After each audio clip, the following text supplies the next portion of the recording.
no? Ako gisuwayag suway kay wa may makuha na to og pagkuan pero Tama. nakasuway ko mas maayo. Oo.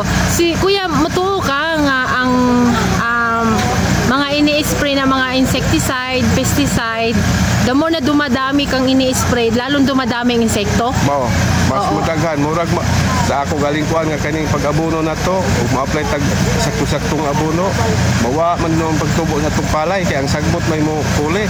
Na sa kuan pod mura og makagasto ta minus ug abot. Yan. Pero sa organic, dili maapektuhan imong palay kung mag-spray ka itong biocontrol agent tungod kay organic man siya. Organic man siya, why kuan sa mga tanong. At the same time, pwede rin ikaw lang mag-spray kasi hindi naman siya harmful or hindi siya masama sa pang-amoy. Okay lang siya sa hair dahil organic, di ba? Oo.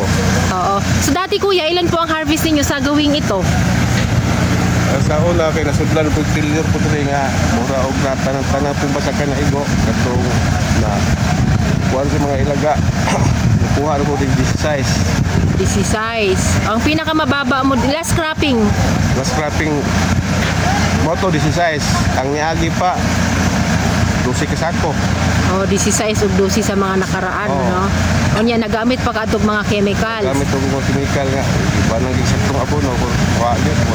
Oo, pero karon nga less imong abono, wala kang chemicals, pila man imong harvest? Ang sindaga mo 21 siya. Oh, wow. Ya kumusta ang imong timbang sa imong paminaw sa palay dati kaysa sa ngayon?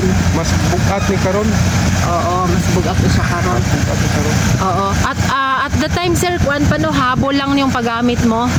Dili wala jud ka nag-start sa land prep. Wala. Oo. By next cropping sir, mas maganda mag land prep ta para kining mga dayami ay mabulok siya sa organic, no? Kay soil conditioner yon, then decomposer. So bubulikin niya po yung dayami para maging lupa, para maging pataba ng halaman. At the same time ay i-colonize yung bacteria into good bacteria at saka yung acidity ng lupa. So ayan po, thank you so much sir. Tanong ko lang po pala yung name ninyo. Baka po may makakilala sa inyo, makapanood sa channel ko sa online. Luloy Parol sa Purok City, Bunga-Bunga Tiara. Okay, thank you so much po sir. Good morning po.